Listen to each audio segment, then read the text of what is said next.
All right, as promised yesterday, it's time to review my most anticipated geek movies of 2019. Welcome to the newest episode of SDW. Super Dario World! It's a me, Dario! Woohoo!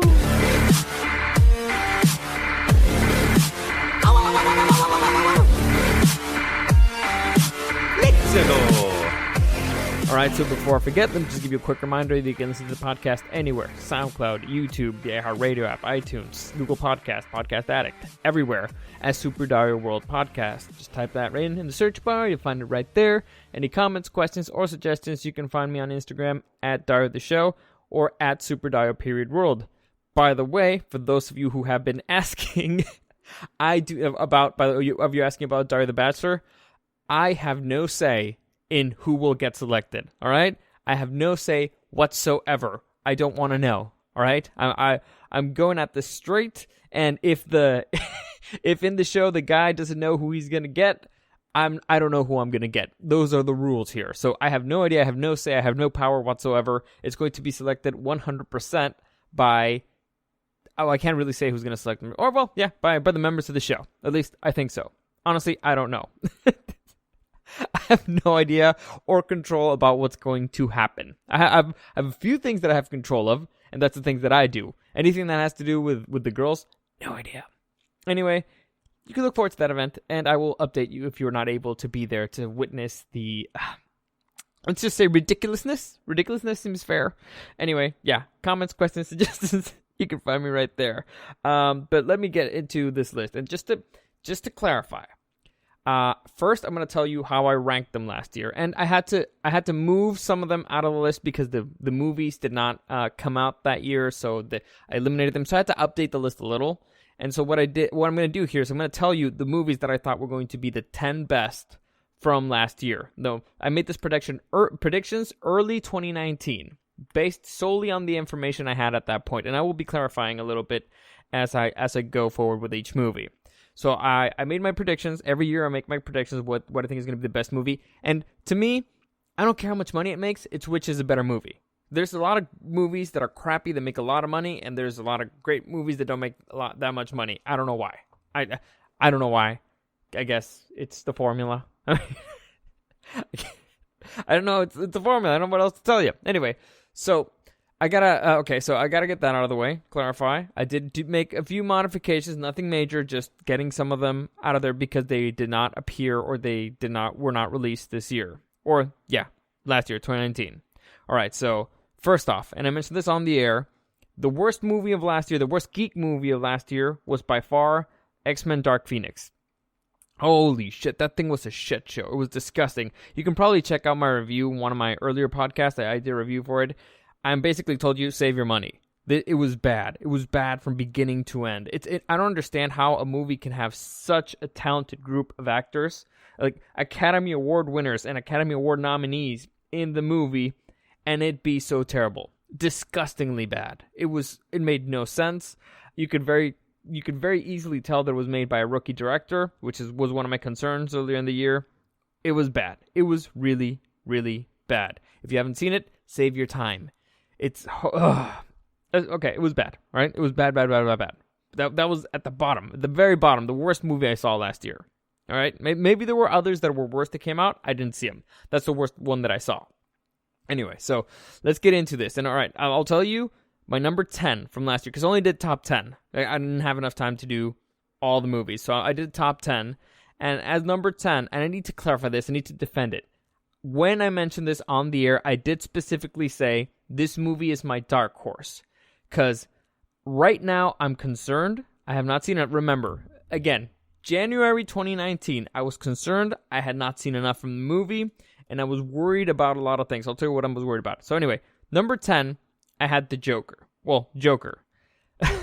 And I know, it's ridiculous. It actually, if I re-rank them again today, that actually moved up to number 1. So to me, it was the best movie I saw last year. Best geek movie I saw last year. It was phenomenal. Joaquin Phoenix's performances is one of the greatest performances I've seen in my life.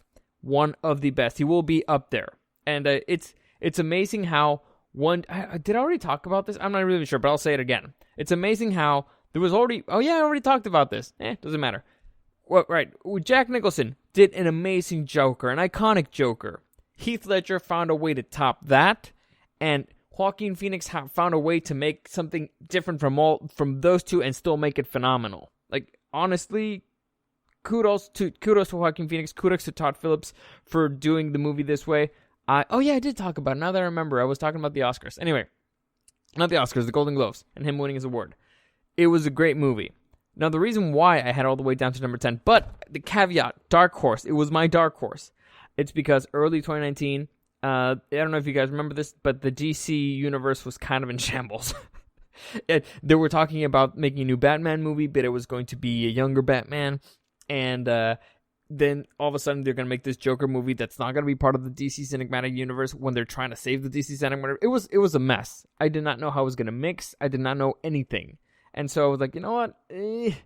I believe in Todd Phillips, and Joaquin Phoenix may be the best working actor today, but all right. I have to put all the way at the bottom because DC and the Joker have burned me before. They've burned me before, but I let the caveat, my dark horse pick. Anyway, I feel like I've defended that enough. Anyway, so my last year's number 10, deadly wrong. It ended up being the best movie of last year. Well, best geek movie. So moving on to number 9. Number 9, I had Detective Pikachu, and I was wrong yet again. I was worried that this movie was going to be too kiddie, and again, I did a review for this movie as well. You can go back and check it out. But basically, I like the way how Justice Smith played it straight. And I like to play. He played it like an actual real human being. And I liked how other actors in the movie, particularly the girl, I forget her name right now, but the girl played it like she was an actual NPC in the Pokemon universe. It was great. Ryan Reynolds is hysterical. Ryan Reynolds as Pikachu. Ryan Reynolds as anything is great, but as Pikachu was hysterical. The movie has a lot of heart. It was charming. It was a great Pokemon adventure. You really you wanted to be part of that world. That's the thing. Detective Pikachu made you want to be a part of that world. It felt living, it felt breathing, it felt fun, a world that you wanted to spend a part on. My only knock on it was that the villain sucked. It's and that introducing Mewtwo into it was too early for it. They didn't set it up well enough.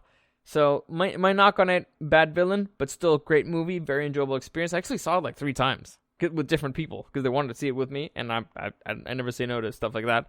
So Detective Pikachu, I had it at number 9. Again, I had concerns, but it moved up all the way to number 5. All the way up to number 5 because I really enjoyed it. I really, really enjoyed it. Top scores. Well, good scores. Anyway, for my number 8, I actually had a tie last year. Tie was Captain Marvel and Shazam, which if you know anything about DC Comics, Captain Marvel and Captain Marvel are the same person.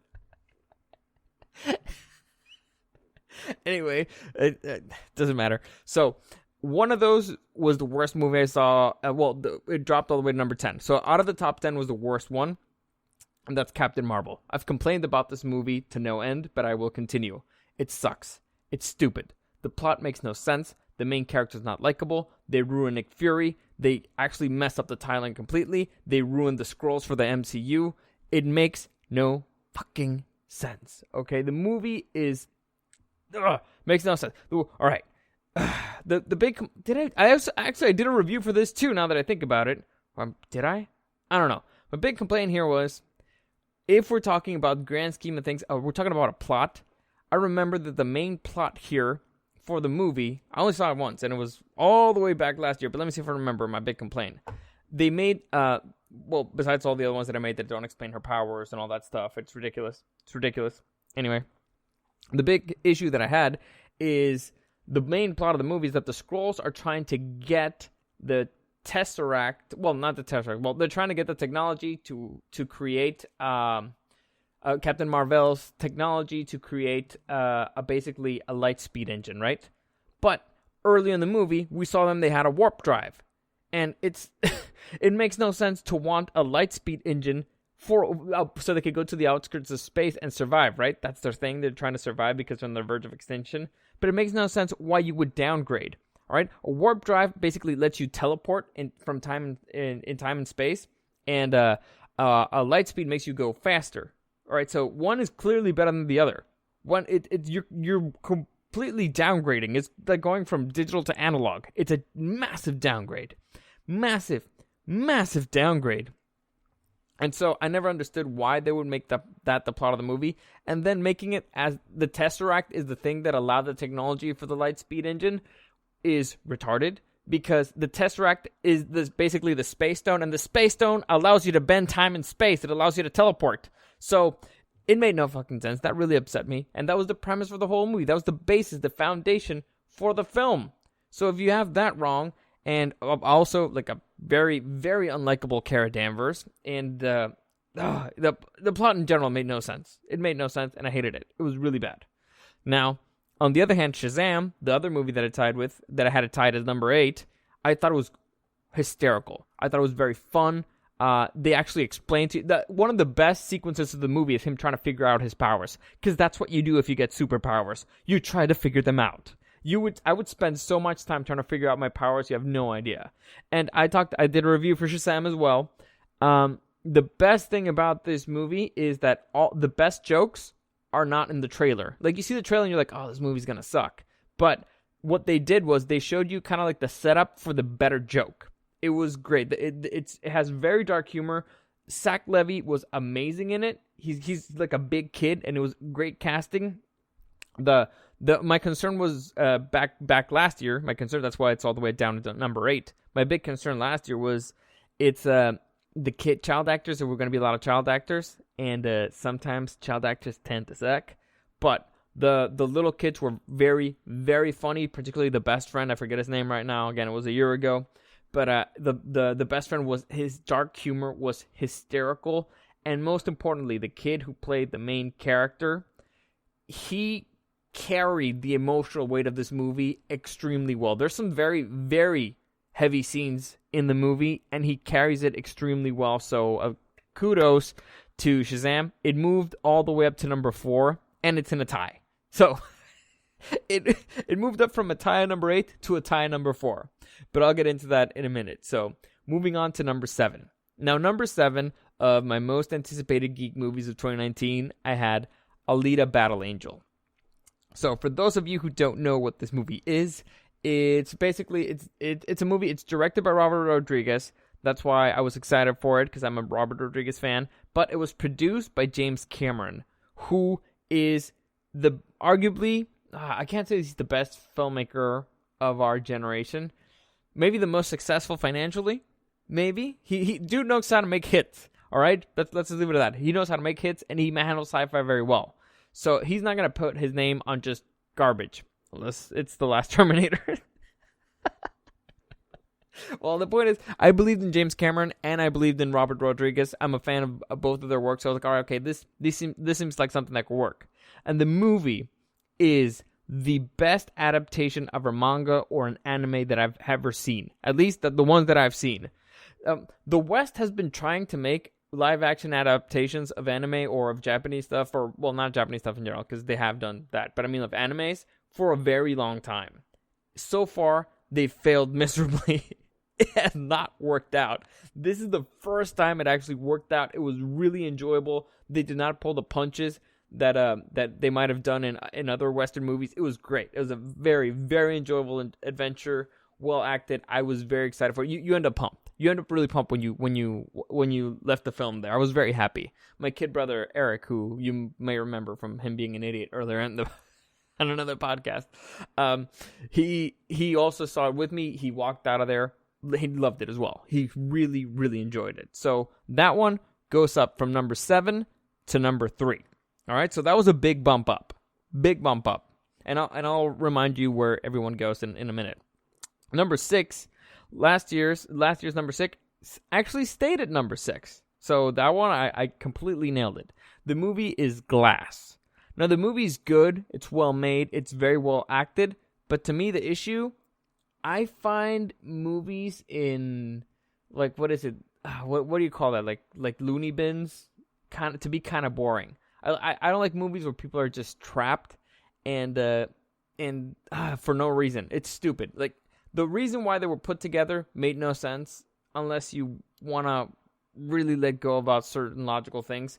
To me, the issue is a good movie. I didn't like the ending per se, and I did not like it nearly as much as Unbreakable or Split. If I have to rate that trilogy, number 1 is Unbreakable, number 2 Split, and number 3 was Glass. So it was the weakest one of the trilogy. It was still good. It was still enjoyable, but it's the weakest one of the trilogy, so I don't know. To me, I had concerns last year, but, well, not really that I had concerns. I just thought there were going to be better movies last year. So that's why I left it at number 6, and I was proven right. It stays at number 6. So, by the way, James McAvoy, underrated actor. He might be one of the best actors out there to never win an Oscar. Super underrated guy. I don't understand why they don't give him more respect for that particular movie or for that particular performance. But anyway, all right. So let me reset. So last year I had Joker as number 10, Pokemon Detective Pikachu as number 9. I had a tie for number 8 with Captain Marvel and Shazam. Number 7 I had Alita Battle Angel, and number 6 I had Glass. Those movies changed. Joker moved up to number 1. Pikachu moved up to 5. Shazam moved to 4, and a tie for 4. Well, I'll get to that one. Captain Marvel moved to 10, dropped to 10. Alita Battle Angel moved up to 3, and Glass stayed at 6. All right, so that's where we are so far. Let me continue. And number 5 of my most anticipated geek movies of 2019, I had Star Wars Episode 9, Rise of Skywalker. Now, for those of you who listened to my podcast yesterday, you probably heard me and Eddie talk about this movie quite a lot, and Star Wars quite a lot. Now, I tried to be very, very nice and not as negative as I usually am in that particular podcast. Why? Because I wanted to keep it fun, I wanted to keep it light, and I know Eddie's feelings. Eddie's basic argument is, well, basically was lower your expectations and you'll enjoy it, which is true. I can't argue that. That's a good argument. If you lower your expectations, everything will be good, right? Or if you lower your standards and everything's going to be great, right? That's not really what I do, but I didn't really feel like arguing it, so maybe one day I'll actually do a complete breakdown of why I have issues with Star Wars, how I would have made it different. Ooh, maybe a fix. I don't know. Anyway, because I have ideas of how this trilogy could have gone. Anyway, I'll say it for another day. The issue I have here, it was, and I mentioned it yesterday, it was masterful what J.J. Abrams did, all right? The way that he managed to save this franchise is, like I said, masterful. It's genius. It was episode 8 ended and left the franchise in a big steaming pile of shit. They destroyed the villain. They destroyed most of the characters. It completely ruined everything, right? Rian Johnson just spit at the face of J.J. Abrams, his work. I actually heard a story that he had mostly finished the script for Last Jedi before even seeing Force Awakens or reading the script for Force Awakens. He just wanted to do his own thing, which is not what you do when you're a part of a trilogy. Fucking asshole. So, what J.J. Abrams did to save his work, genius, all the credit in the world.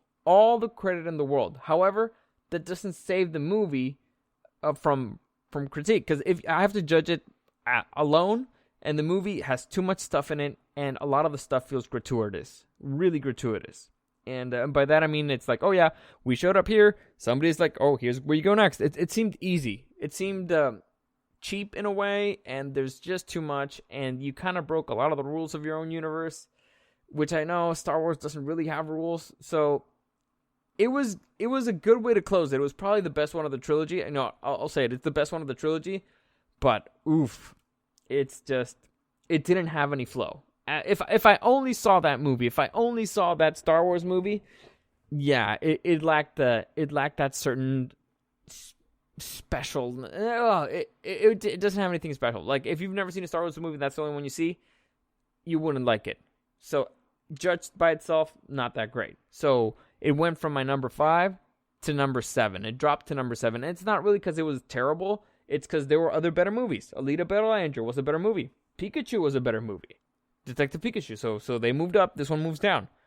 All right. So number 4, I had Godzilla, King of Monsters. And this one I also did a review for. But basically, in a nutshell, my issue with this movie, the monster scenes are fucking fantastic. The kaiju fights are phenomenal. I loved every second of it. Godzilla vs. Ghidorah, Rodan, everything was fucking awesome. The problem is that it was only like 20 minutes of the movie. The majority of the movie were following human characters around who are fucking retarded. They don't know, I have no idea what they're doing there. They're just stupid. The premise is stupid, and we don't want to see them. We don't care. I don't care about them. And so, a lot of issues, like I said, Godzilla was fine. Godzilla was fine, Ghidorah was fine. That, everything there was cool, was super cool. But, the majority, 80% of the film were following characters that we don't care about. They're doing stupid things. It was hard to sit through. It was worth it for the last 20 minutes. But, I don't really want to... let's say if I go back there again to watch those movies, I'm just going to fast forward to the scenes that I really want to see. The ones that are actually relevant. Anywho, so Godzilla dropped all the way to 9. So from 4, it went to 9. Because you can't have a movie that's 80% crap and 20% amazingness and stay at number 4. You just can't. You got to drop. Anyway, number 3, I had Spider-Man Far From Home. And honestly, the ending to this movie is everything. It's fucking everything. I was blown away. You know when I don't know who says it, but it's like you gotta keep them wanting more. Well, or you gotta close out with a bang. They closed out with a fucking bang. Not only did Jonah Jameson return as the same actor, he revealed the identity of Spider-Man. That's like Spider-Man's reaction at the end. It's everybody in the audience going, what the fuck just happened? So, the ending to that movie is everything, but here's what I liked about the movie. Now, if you know anything about Spider-Man, you knew that Mysterio was the villain, right? There's a lot of idiots out there who didn't know anything about Spider-Man who thought that Mysterio was actually not the bad guy. You guys are idiots. Well, not idiots, you just didn't know enough about Spider-Man. The people who actually know about Spider-Man, we knew that, okay, from the very beginning, we're like, that's a Batman, that's a Spider-Man villain. Okay. But the fact that for a second, for more than a second, they actually made me question myself, like, dude, is this Mysterio, like, actually not a bad guy? Like, I know his story. I know that he shows up and tries to pretend to be a hero. But is he, though? Like, is he really? So, they played it really well. For me to actually doubt it for a second. Unfortunately, I already knew. Like, I knew. But still, it was enough to make me doubt. So I'll give them all the credit in the world. So that, unfortunately, it made it drop to number 4, and it ties to number 4 with Shazam. But that's not a knock on it. The movie was great. The problem is that I just thought that Alita Battle Angel was a little bit better. Anyway, number 2 of my most anticipated movies of 2019, I put Hellboy. And, Well, this one I was wrong. I actually ended up dropping it all the way to number 8. So, the reason why I was so hopeful, for my number 2, I usually like to take a risk, which, that sounded really weird. Nobody pull that clip. So, I usually like taking a risk, and I thought this movie, it's going to be rated R. I like David Harbour, and I like Mila Jovovich, so it's like, all right, okay, maybe they can do something. And Hellboy fits for a rated R world. So I thought, okay, this could be great. The problem is that, not the acting. The acting was great. I thought the casting was great. All that stuff. The problem was that the effects were a little cheesy. And I guess it's because they didn't try to be the Del Toro movies. It doesn't try to be the Del Toro movies at all. May have tried too hard not to be honest. But the issue here is that the story was very lousy and very rushed. Honestly, if they would have written it a little bit better, the movie could have been pretty decent. Now, I'm not gonna lie. It has good elements in it. They just didn't put it together correctly. So the characters were fine. It's just the world they were in, the story they were in, stupid and rushed. So that was my knock on it, and that's why it came all the way to number 8. It just doesn't mesh. It doesn't flow. It wasn't super terrible. It wasn't the worst, but it was definitely not number 2. Anyway, my number 1 most anticipated movie of last year, I put in Avengers Endgame. And the only reason why I put it for number 1 is because of how good Infinity War was. Now, to me, Infinity War is the best MCU movie. And it's because it's basically the story of Thanos. It's a Thanos adventure with the Avengers trying to stop him. But to me, it was the best one so far. And I mean not by far, but yeah, it was the best one. So it's like, all right, okay, these dudes, they did that. Let's see how they close it out. I'll give them a shot. And so, all right, I put them as number 1. Now, my big issue here is that the first half of the movie is about time fucking travel. I hate time fucking travel. Though, if any writer who just, their solution to stuff is time travel, is an idiot. Now, here's the issue that I thought with the movie. They made Thanos too good of a villain, and so they kind of wrote themselves into a corner, and then they're like, fuck, well, we can't fix it. He's too he already had his checkmate. So how can we fix a checkmate? We can't change a checkmate. So they're like, all right, how about we go back in time? And let's establish that all the rules for going back in time are different. And then, later on in the movie, we'll break every single one of those fucking rules. Like, they specifically said that things about time travel do not work that way, and then they make it work. It's stupid. It's stupid. It's stupid. Anything that has with time travel always gives me a migraine, and it always pisses me off, and I don't understand why they keep doing it. Time travel is lazy writing. So, if you make a villain that's too good, you need to elevate your heroes, okay? That is what you do. A great villain makes a great hero if you elevate the hero enough, all right? You had a team of superheroes to work with. You could have elevated them. So that was terrible job in that sense. But still, most of the movie was great. The final scenes, the final half of the movie, all the fight is great. The end moment at the end, Captain America facing off against Thanos' army is great. You get goosebumps, even though you know it's gonna come, but it still gives you it gave me goosebumps to see it actually come to life. It was really good. It was really, really, and the beginning actually really surprised me with Thanos losing his head. I was like, what the hell the movie's gonna be about? And then, fucking time travel. Blah. I liked also Professor Hulk. So overall, it was really, really good. But not as good as Joker. So if I re-rank them, this is how it ended up looking. This is how that list ends up looking. Number 1, I have Joker. Number 2, I have Avengers Endgame. Number 3, I have Alita Battle Angel. Number 4, I have a tie between Spider-Man Far From Home and Shazam. Number 5, I have Pokemon Detective Pikachu. Number 6, I have Glass. Number 7, I have Star Wars Episode 9, Rise of Skywalker. Number 8, I have Hellboy. Number 9, I have Godzilla, King of the Monsters. And number 10, I have Captain Marvel. So there you go. There you have it. Feel free to send me any comments, questions about the list, or suggestions. I've been getting them aplenty, and I will gladly explain to every single one of you why you're wrong. Oh, actually, no, Now, I'm open to debate. I like debating stuff, and I like hearing from you guys. So that's it for the 2019 list. Today on the air, I released my most anticipated movies for 2020, and tomorrow on the podcast, I will break the list down. So if you listen to it on the air, if you want to listen to it on the show's regular podcast, go to the show on demand. You can find it right there. And tomorrow, I will break it down in depth, just like this one. So hopefully you enjoyed that. As always, like I said, comments, questions, suggestions. You can contact me on Instagram at DarioTheShow or at SuperDarioPeriodWorld. As always, thank you for listening, and I'll see you again tomorrow.